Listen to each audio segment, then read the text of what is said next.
Oke, assalamualaikum warahmatullahi wabarakatuh. Di sini Sopan Hidayat ID ingin berbagi sedikit tentang belajar dari rumah atau learn from home. Di kondisi dunia yang saat ini hampir di seluruh penjuru dunia terjadi hal yang serupa di dalam pendidikan kita untuk menggerakkan pembelajaran dari rumah. Ada work from home, bekerja dari rumah. Dan di sini saya coba berbagi, tapi ini tidak saya peruntukkan untuk siapa saja sebagai pembelajaran bersama. Bukan berarti saya ingin mengajarkan orang tua murid, apalagi guru, hanya sharing saja. Belajar dari rumah ini saya coba sedikit memberikan informasi checklist apa saja yang perlu disiapkan oleh orang tua, murid maupun guru. Nah, saya coba, oke. Di sini belajar di rumah ini ada 3 checklist yang coba saya bagikan. Ini saya kombinasikan dari informasi web SIS for Education. Ada checklist untuk guru, checklist untuk murid atau pelajar, checklist untuk orang tua. Nah, checklist ini sangat penting untuk berjalannya atau roadmap-nya dalam menjalankan pendidikan atau pembelajaran dari rumah ini supaya kita punya konsep lah atau setidaknya aturan main dalam belajar dari rumah itu sendiri. Nah, saya coba teruskan. Yang pertama, checklist dari guru ini apa saja. Nah, yang pertama itu materi. Nah, di sini kita tahu bahwa seorang guru bagaimana untuk menyiapkan materi itu yang sekiranya mungkin kalau di sekolah mungkin RPP-nya sudah dimodifikasi biar tidak apa-apa saja yang bisa dipelajari oleh murid tanpa membebankan murid gitu kan. Nah, kalau biasanya materi-materi yang untuk membuat siswa atau murid itu kebanyakan praktik. Nah, di sini bagaimana seorang guru itu memodifikasi materi-materinya.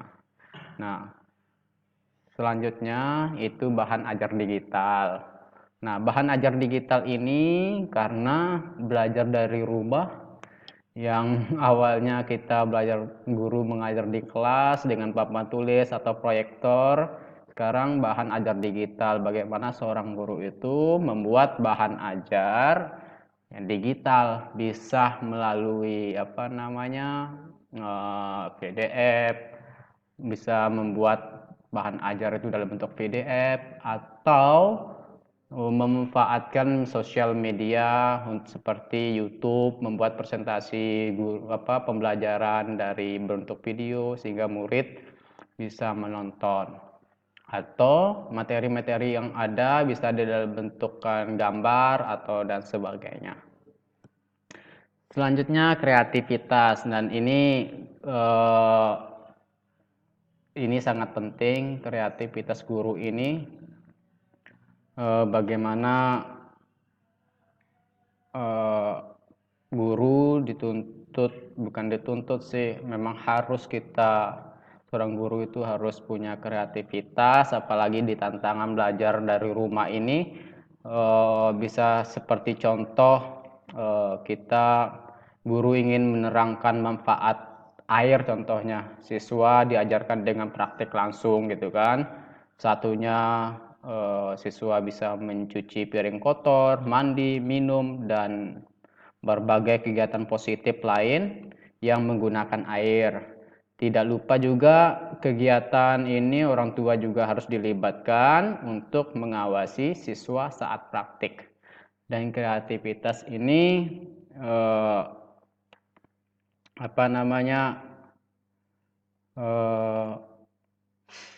lebih kepada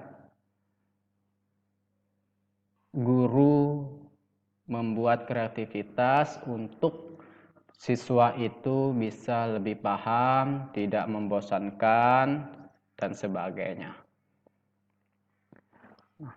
Kita lanjutkan saja kepada checklist yang kedua yang harus dimiliki murid.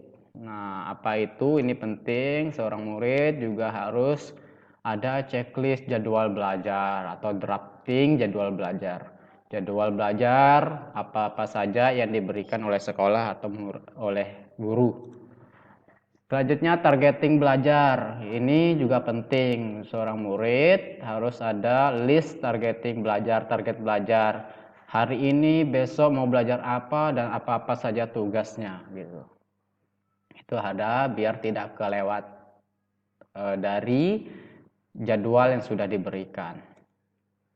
Nah, alat belajar ini juga sangat penting, belajar dari rumah, tidak ada lain. Tetapi kita dituntut menggunakan beberapa teknologi yang ada. Tapi mungkin di beberapa daerah yang masih belum terjamah dengan koneksi internet, murid juga nggak mengerti media apa yang dipakai gitu kan. Bahkan ada yang beberapa guru mengantar tugas belajar, mengambil tugas belajarnya kepada rumah, door to door macam itu. Alat belajar juga harus dikenalkan, apa-apa saja yang dipakai, WhatsApp, Facebook, segala macam.